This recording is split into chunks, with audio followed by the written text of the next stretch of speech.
Fight Night Starcraft Edition, featuring some of the top players from around the world, with 25,000 in prize money on the line. Who will go home the Starcraft champion?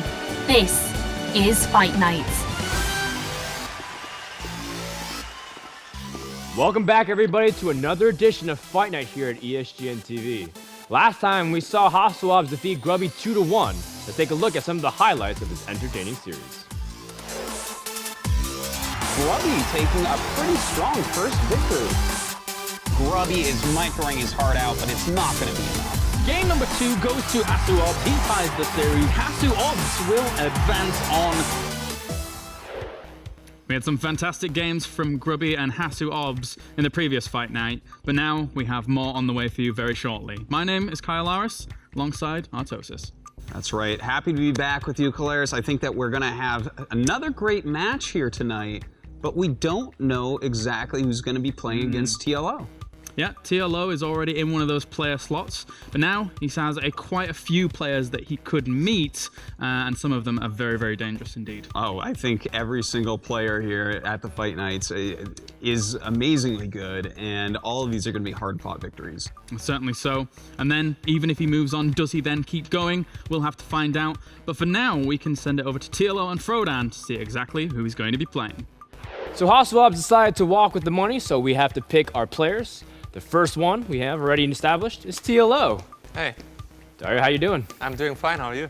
You excited to play? Absolutely. We gotta find out who your opponent is. Are you ready to spin? Definitely, but my luck is probably gonna be a 3-name acronym coming up. All right, well, good luck.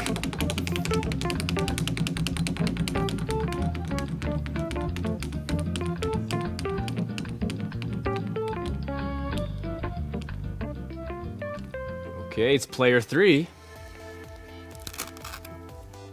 It's gonna be WhiteRa. WhiteRa, TLO versus WhiteRa. A rematch from the SC Reddit Invitational way back. Yeah. Hello, this is me, WhiteRa. My name is Alexey Krupnik. I'm from Ukraine, city Odessa. My love is a strategy game.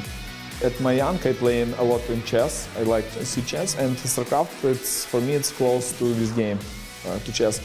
And this is really smart games and mind games. That's why I like RTS and especially Starcraft Good War. I think this is #1 game in history, balanced game and smart game, but when coming to Starcraft 2, of course, everyone transition. My name is Dario, but you probably know me as Liquid TLO. I play Starcraft 2 and I'm from Germany, originally from Leipzig, but nowadays I live in Berlin. I think my strongest attribute as a player is that I have a pretty flexible playstyle, but it's maybe also my weakness because I have a hard time settling on a playstyle that I just try to, become as good as possible. So it has its pros and cons. All right, TLO versus WhiteRa, a match of fan favorites. Gentlemen, shake hands, good luck. May the best man win.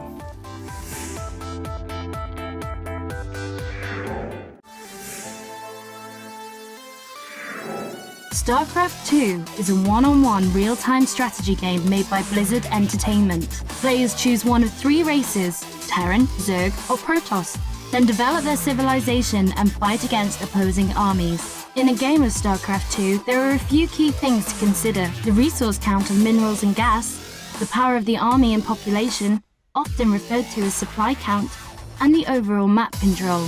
Players that have significant advantages in all 3 areas are usually in a prime position to win. So the key to Starcraft 2 is to know when to develop your own strategy and when to concentrate on your opponent's plan.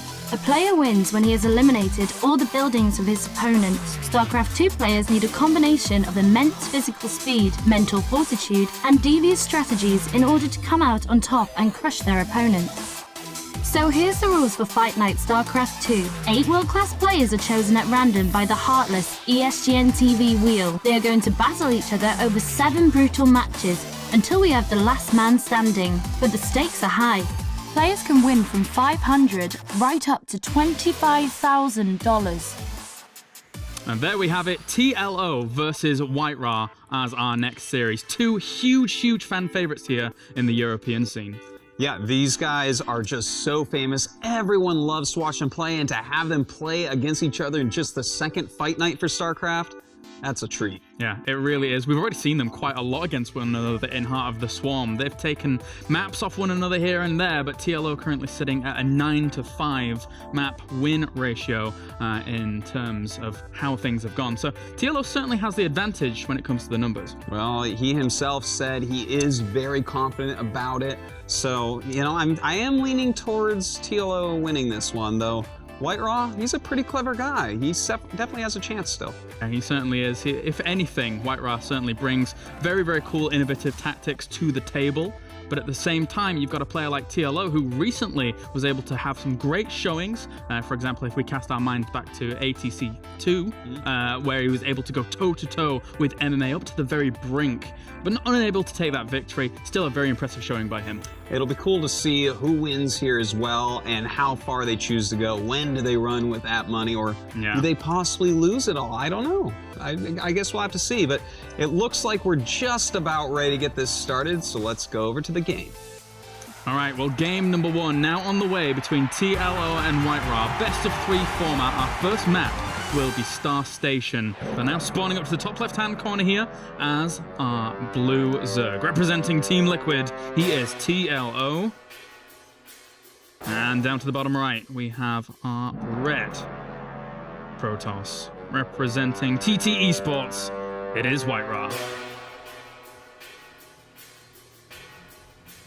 Well, they are both fan favorites, and I gotta ask you, Claire, because I know you are one of the biggest StarCraft fans in the whole world. Who's your favorite here? In terms of raw skill, I have to lean towards TLO and the way he's been able to play things out. We saw him during WCS Europe have really nice showings, back in WCS Season 1, even making that top 5 finish, going on to the season finals. Seasons 2 and 3 didn't quite pan out for him as he would have liked it, but still showed some good, strong games against some really, really tough opponents. That is for sure, and yeah, WhiteRa's been a little bit off the radar, but this is a guy I go so far back with. He was a StarCraft 1 pro, and he's done very well for himself in StarCraft 2, but as of late, he hasn't been doing it as well yet. He doesn't have the results TLO has recently. No, he certainly doesn't, and then he's going to have to try and make up for that in this first game even, I should say, as, well, WhiteRa's already opened up with a gateway first, and personally, I love the decision for Protosses in general nowadays to be going for that gateway expand as opposed to the Forge expand. Yeah, it definitely is more popular, but that leads Zergs into a lot of hatchery first play because you can't really punish it.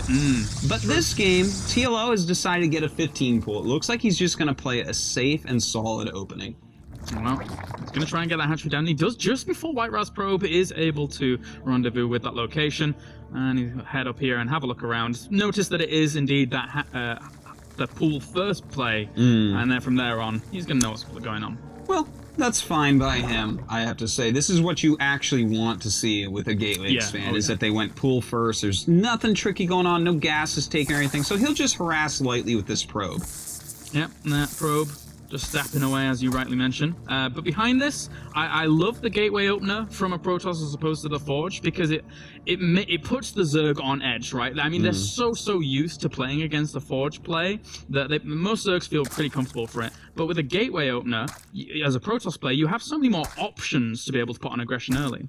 That's right, and in fact, he might be doing that. He only has 1 gas so far, so we'll see if he follows up with like a 4-gate. But that could be really good because TLO is getting his 3rd hatchery with no gas taken. And he only now just gets confirmation of the fact that this Nexus has gone down without any relative knowledge of the Forge being behind this. So he pretty much knows it's a gateway expand from this point on. And now, obviously, this is where TLO has to be careful and be cautious on the map. He already said before this began that he was going to keep an eye on, every angle with his Zerglings swarming, making sure nothing crazy is happening. Well, the place that WhiteRa should be taking his 2nd gas is a place very hard to scout. So if he chooses not to, it might be hard for TLO to really know what's going on. Well, we're going to see in a second here, but to me, Caleres, it really is looking like he's going to follow up with maybe a quick 4-gate, or could this be a really fast 3rd? It would be ambitious, it certainly would, but it could happen. We never know with WhiteRa, as for now, I guess is on the way here for TLO. I imagine he's going to be wanting to go straight up to that speed very quickly. You can't be too comfortable against something like this from WhiteRa. You have to know and have to be well defended with something like speed. Well, it looks like WhiteRa going to play a much more normal opening. He's gotten his second gas now, added a couple gates. That's to help fix the wall in. And now we just have to wait and see what is his tech choice. Does he go for a Stargate? Does he just go straight to a Forge like we're seeing here? And looks like, well, it is that Forge for a quick +1 upgrade. Yeah, just grabbing that and being able to shred through those Zerglings once they come along. It's very, very important for a Protoss. But at the same time, what are we going to see from TLO? The Zerglings are already heading out. He's going to control this and try and catch those, but the presence of 2 Stalkers is a little too much for those 5 Zerglings. Yeah, 2 Stalkers plus a Mothership Core. He might be able to do something like pick off a Queen. Let's see. He actually throws down that Time Warp, and he is targeting down the Queen oh so quickly. I do believe this Queen will be going down. A second one coming in to try to help. Now he's just got to get out of here with these units. He does not want to lose the Mothership Core or even the Stalkers. Yeah, with the fact that TLO was keeping on top of his macro with that Queen, he didn't have energy for any transfuses with that second Queen, so would not have kept the sustainability going there. And WhiteRa, if he saves, that's, well, there's no way. I mean, the speed's about to finish, right? Yeah, he should be losing this Stalker, and in fact, the other one probably as well, but he forced some Zerglings out, he killed a Queen. It was kind of okay what he did here. All right, well, +1 armor is going down here for the Zerg as... Whoa. Wow. A very impressive save there. There's another Stalker, though, trying to get home. Will it be able to? The support of the Mothership Core might actually help out. Ah, no, not with those Zerglings now flooding on forwards. Well, right now we do have that third Nexus coming up for WhiteRa, and it looks like he's taking CJ Sora's Protoss vs. Zerg style. It's really very flexible. Oh, but he's out of position here, and it looks like he's going to have to cancel his Nexus. Yeah, these units don't really have the firepower to be able to deal with so many of these Zerglings. He throws out the force field, though, and that will buy him some time to be able to push those away. Good save. Yeah, very nice save indeed. Not having to cancel that is fantastic, but TLO, he decides, well, I'm going to make 15 drones if you're going to take a third this quickly, so his economy is going to be very nice. Yeah, there's 2 huge options whilst these Zerglings still try and do some damage, but they're not going to. There's the 2 options, isn't there? There's the full macroeconomic focus from a Zerg after seeing a third base and being super greedy, or you try and punish it. And at this point, with the tools he has available to him, with the lack of a Roach Warren or any kind of extra mobile units to get over there, he doesn't think that the aggression option is the right one. Yeah, you know what? I don't think the aggression option is all that good myself here. There's a lot of sentries out. Of course, the Mothership Core is flying around, and WhiteRa has already shown pretty darn good micro. Oh, yeah. Just saving the Nexus there, not really losing anything to the second Ling run-in. So it looks like everything's stable, and he's going to be able to tech up. And essentially he's just going to be able to tickle away at this one Overlord, which does get quite a lot of information, seeing everything that's going on in his opponent's base pretty much. And these poor Zerglings, they're kind of trapped, and they're going to try and scoot on out, and they do manage to get out. Might even try and go for a probe, but no, decides otherwise. Just 3 Zerglings left, but this is what he was talking about. He's trying to stay on top of everything. He's scouting over and over and over, spending those extra Zerglings. And I like the option here for TLO to go from Ling straight into Hydralisk. WhiteRa, as of late, what I've seen from him when watching his stream, etc., against Zergs is a lot of Stargate plays. But just in general, Hydralisks give you a very, very strong mid-game when you're getting them out with Lings. They're very safe. You can put on aggression if you need to, but look at this. WhiteRa is doing a good job of scouting. He's sending out these Phoenixes that are hallucinated, seeing what's up, and he's actually teching up into just the +2 as well as Colossus tech, and that's a solid choice here. It really is, and that 4th base is just about to finish up as well for TLO, so he can start getting that economy really, really flourishing off the back of the Spire that's already going down, and he's getting a few Lings out, realizing that his opponent's army is a little bit further towards the middle of the map than he would like it to be. So just getting a sprinkling of forces out here is very important. Well, I gotta say, I really love the strategy choice from WhiteRa. This is my favorite way to play Protoss vs. Zerg right now. This very reactive 3-base play, but TLO is reacting very well also. He's getting that Spire out, and he'll be able to get Corruptors or Mutas, his choice based upon what he sees and what he gets done here. There's a lot of Zerglings for Hydralisk, but at the same time, there's a lot of space control with those force fields to be able to prevent that from actually occurring, but he's basically goading WhiteRa out at this point. Sitting between that 3rd and the natural is a very, very hard position for Protoss to be in, but he doesn't want to get caught. When Hydralisk doesn't. Well, some Zerglings did in fact get in there, and that's what he was aiming for. He actually gets to take down that cannon, forces the Nexus cannon as well, but eventually those Lings do get cleaned up.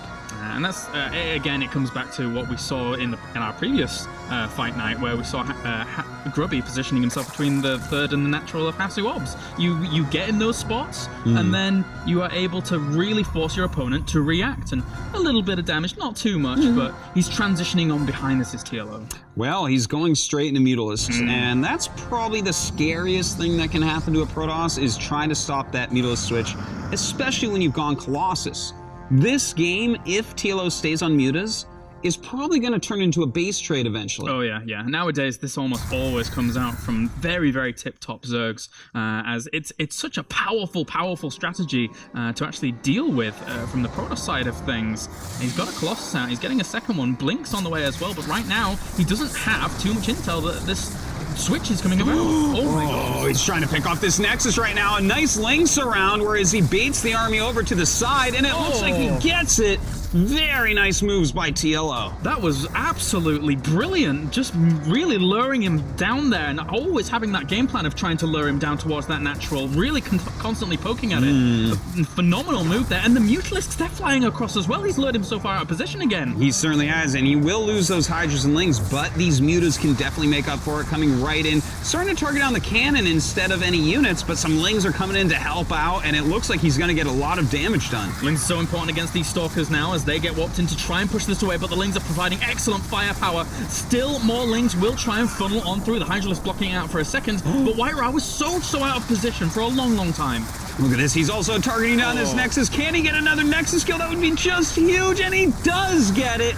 The Nexus goes down. A big moment for TLO, and WhiteRa now knows that he's in a ton of trouble. What does he do from here, Claris? Exactly. I mean, his economy is in tatters, so all he can really do is say, well, I'm going to have to try and go. Otherwise, I know my opponent's economy is always going to run me over. Mutalisk is still in production. Spinecrawlers are going down. TLO knows that time is against him here. Well, you know what? He's right now grabbing a whole bunch of spine crawlers. He knows that this is happening. WhiteRa is all-inning across the map. Really, this is the only way that he can possibly win. But with this many Mutalisks out, I'm not sure it's going to work. We'll take down one spine crawler. The fourth base is completely destroyed from this point onwards, unless for some reason he wants to come back and save it, but he doesn't even have to, as he is just going straight for the kill himself. Mutalisks and Lings absolutely laying waste to everything that is Protoss. It's so hard from this position for WhiteRa. Well, WhiteRa can't even make anything else, really. He's losing everything. His main base, his natural, his third are all being razed. In the meantime, though, he is dealing a lot of damage to TLO. The thing is, how many units will TLO have to fight this army when it comes down to it? Well, he's just going to continue killing off building after building. The majority of the gateways are now underpowered, and well, despite having like 1,200 minerals to his name, as WhiteRa, he still can't really make anything of it. So he's going to be stuck with this army. Blinkstalkers can trade very effectively against this army, but it's going to be difficult. He's got to be really cost efficient here. He's got to take down these spine crawlers, put his immortals in the front, let the Colossus kill them off, but every second he's not killing everything is another second for more Mutas and Lings to be made. Oh yeah, that's certainly true. Whilst every building currently under assault, TLO in game number 1 has played this out brilliantly, not only positionally, but also his awareness as to where his opponent has been at any given moment in time. That's true, but we can't count WhiteRa 100% out yet. He's got to be careful. He's going around picking off any building he's seen with his very mobile units while the Mutas and Lings are busy. Once those Mutas and Lings come back, though, he absolutely has to keep his army together and probably around one of his very last Protoss structures. Oh yeah, and he absolutely needs, you know, the Guardian Shield to be up. That's almost a given at this point. It's going to soak up a lot of damage from those Mutalisks once it comes along, but everything needs to get together. Everything needs to be right there, right then. Well, what buildings does he have left here? He has almost nothing. He's going to go ahead and make this assimilator, but these units are going to come right up and kill it in like 2 seconds. Yeah. He's got to be careful about this. He's actually suiciding right onto that with a lot of them, and there you go. GG eliminated. TLO takes game number 1. And again, he had no more buildings. It wasn't even a quit out. WhiteRa stayed into the very last second to try and make something happen. You know what? That was actually a lot closer than I thought. Either player was probably expecting it to be there in that base race. TLO just got up, did the surround so quickly. You know, there was still some creep for him to run on. Mutas and Lings just so fast.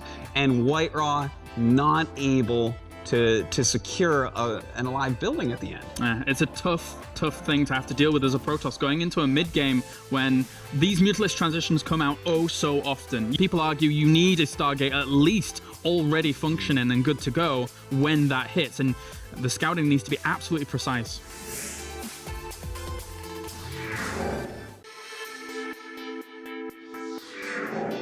You know, it's kind of interesting because during these base trades, generally the stronger army is the Colossus army. They've got the Colossus to clear up Lings, they've got the Stalkers with Blink, the Sentries for Force Field and Guardian Shield, whereas it's against just a lot of Lings and Mutas. But the Lings and Mutas kill stuff quicker, so they're gonna clear out that Protoss base, and a lot of the times it does come down to where do you put your last couple buildings as Protoss and how do you defend them against the army that's coming back. It's such a tough one, just in general. Well, we're going to be getting into game number 2 here in just a second. Can WhiteRa look to tie up the series? It's an important one for him. Yeah, it certainly is. If he loses this, he's out. Yeah. And TLO has won 500 big ones, Claris. A lot of money on the line. WhiteRa not wanting to be eliminated yet. Not at all. And he's going to be spawning down to the bottom left-hand corner here as our blue Protoss. He is WhiteRa. And up to the top right-hand corner, we have our red Zerg.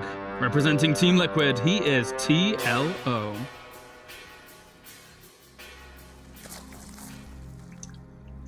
Do you think that TLO is going to go ahead and open up with a 15 pool once again?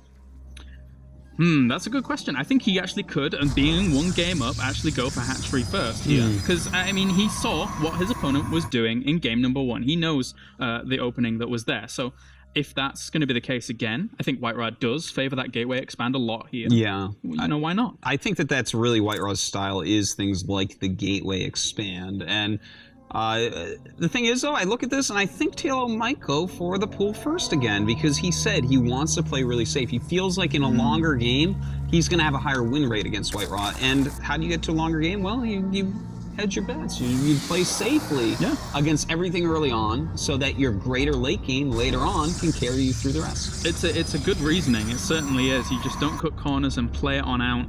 But we'll see what he wants to do here, as that drone count's rising a little bit. There's that 15 and the spawning pool. There you go.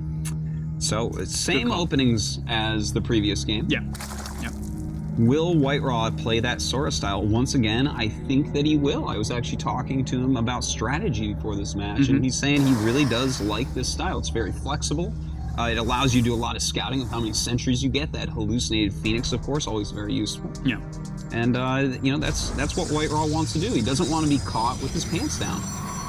With the way the third setup is actually on this map in comparison to our previous map, it's going to be a lot safer. I mean, again, of course, there is the potential that a lot of Lings can flood in there, and then it doesn't really matter in the grand scheme of things how the architecture structures out.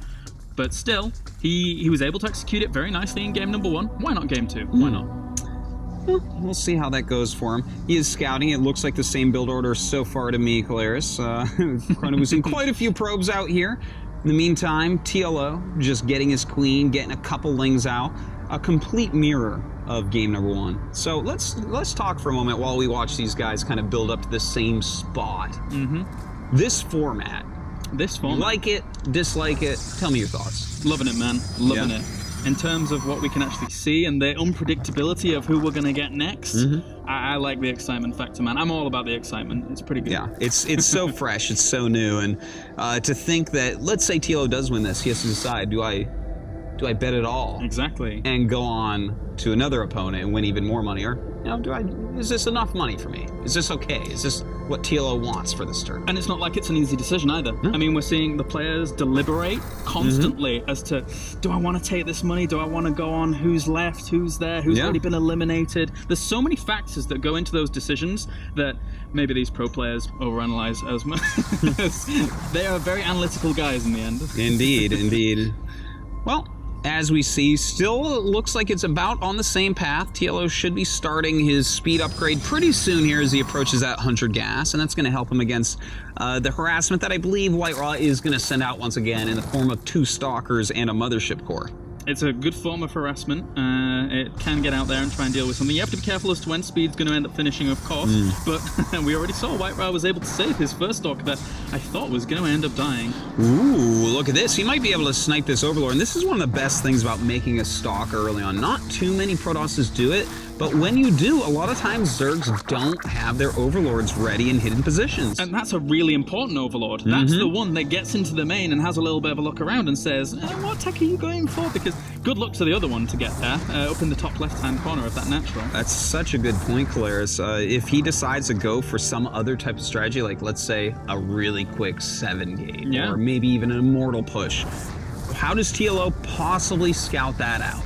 Exactly. It could open up a good window of opportunity here. WhiteRa, we all know him and love him. He is an opportunist when he likes to go for these things. So we'll see if it does come to fruition. It could do, but he's just going to poke out with these Stalkers for now. Speed's going to finish up very soon, though. Yeah, and you know what? He just made 12 more Zerglings, so he has more than enough to just surround and kill these Stalkers in a matter of seconds. He's trying to hide the numbers of Zerglings so that WhiteRa doesn't run away too quickly. Well, the first Queen is under assault again.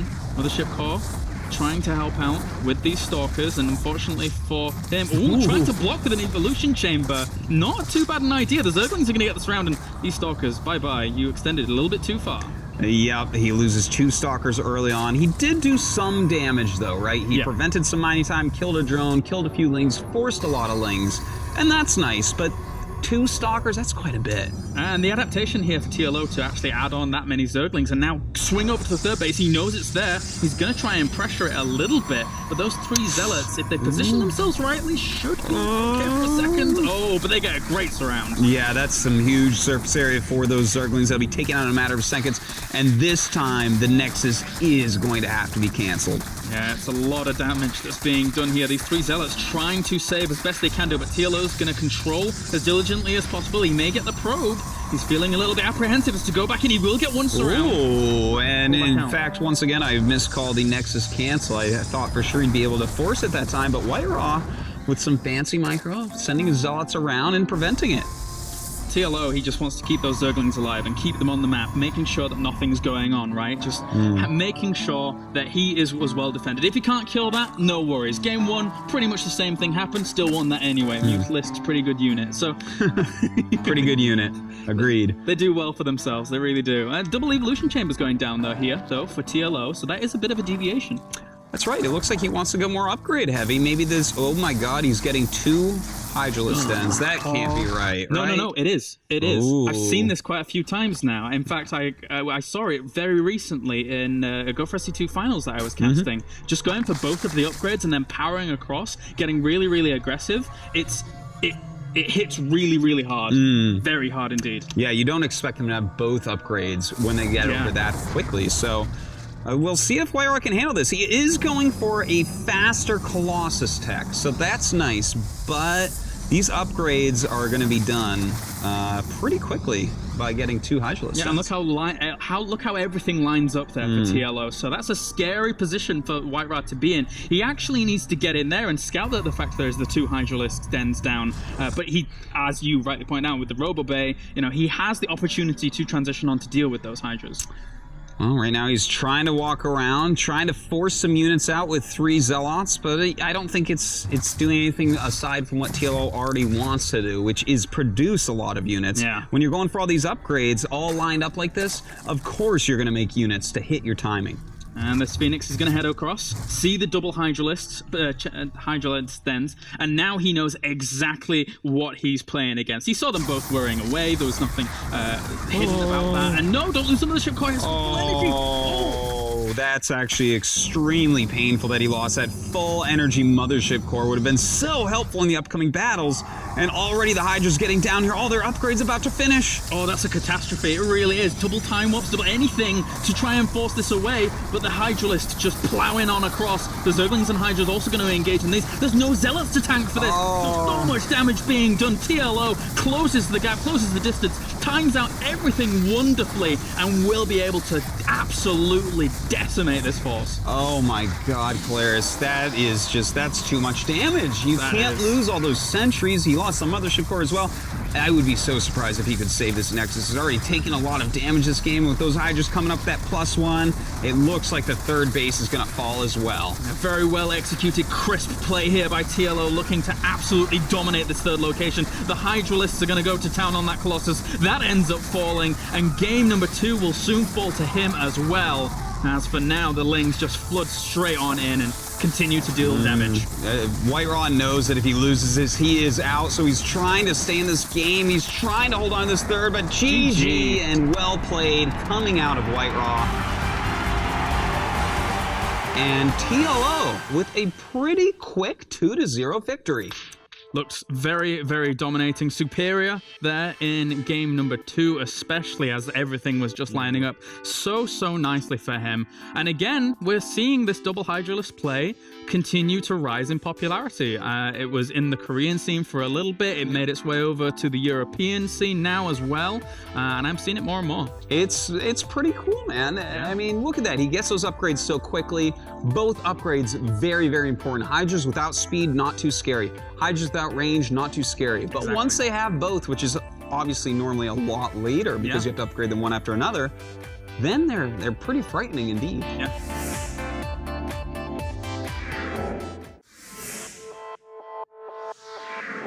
Yeah, it's sad to see WhiteRa go, but he just wasn't good enough this time. TLO takes it home. So let's throw it over to Frodan and see what WhiteRa has to say. Thanks, Galeris and Artosis. Well, WhiteRa, you didn't manage to beat TLO, but you had a really close game number 1 where you base traded after he forced you to attack. Can you talk to me about the closing seconds that went through your mind? Because you still had a lot of resources to build buildings. Yeah, you know, Dario make very smart move. At beginning I have advantage, harass Dario very well, kill a lot of Zerlings, kill Queen, not let building drones, and same time make third base and very easy protect my base, and I have lead in this game. But Dario make very smart move. He sniped my third baseman. I just a little bit move far away from my third base, and after he transitioned to Mutalisk. And I not expect so early Mutalisk. I just waiting Mutalisk 1 minute later before I finish my upgrade on Blink. Yeah, Dario played a really good series. He said Zerg vs Protoss is his best matchup. You said you weren't really sure, but I still think you put up one hell of a fight. Thank you very much, WhiteRa. Yeah. Do you have any final words and shoutouts? Yes, I want to say thank you very much, fans, for support. I try keep fighting and make my best in future. See you on next tournament. Well, it's always sad to see WhiteRa go, a great competitor indeed. But now we have to figure out, does TLO run with the money or does he spin the wheel again? It's a good question. It certainly is, as we saw Hasuobs run with the money. Now, do the Germans continue on with the trend, or does he look for bigger bucks? Well, let's throw it over to Frodan. He's with TLO at the wheel, and we'll see. Thanks, Galeris and Artosis. Congrats, TLO. Your play looked very decisive and clean throughout the series. Thank you. So now it's time for a really important decision to make, because you've earned yourself 500. But you also have an opportunity to win even more money if you spin the wheel for another opponent. Sarah, please come up on stage and present to you the choice. You have 15 seconds, Dario. Take all the time you need and think about it. Oh, okay. That's a good amount of money. Buys you around 1,000 bottles of beers in Germany. That's 3 beers a day for a year. Right. Well, thinking about the players in the pool, so I think I will take the money. All right, Dario's gonna take the money and walk. No one can blame him. Congratulations, Dario. You've earned 500. Well, congratulations, TLO, on a nice victory and a nice wad of cash. And the style you used, it was kind of interesting with the double Hydralist upgrade. Can you tell me a little bit about that? Yeah, it's a style I've been using for around like 2 or 3 months now. And I feel versus Protoss is all about hitting an early timing, especially to punish early third bases. One of the reasons I came up with it, that massive WhiteRa style has been very popular lately, and especially against WhiteRa, you need range and speed, but it works a lot against other styles too, because sentries are really dangerous with force fields. As long as you have speed and range there, you can still, pack a punch and do very well against gateway compositions as well. Scary build indeed. But TLO, I have to ask, why did you take the money now? Well, it's a lot of money, and I'm not a person who gambles a lot, so I think I'm just trying to make a reasonable choice. I'd rather not walk home with nothing. So, you know, this is a nice bonus for me, and you know, yeah, it's gonna be well spent anyway. That's good to hear, but since you're going to go ahead and leave, we need 2 new players for tomorrow night. So let's go over to Frodan and WhiteRa and figure out who those players are going to be. Thanks, Caleris and Artosis. Congrats once again to TLO. WhiteRa is joining me to help decide who our new players are going to be. So I hope we now find some very good players. Well, I'm sure you're going to pick the best. I expecting some Koreans.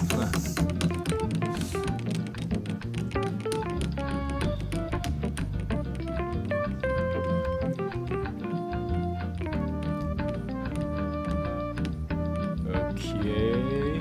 Number 6.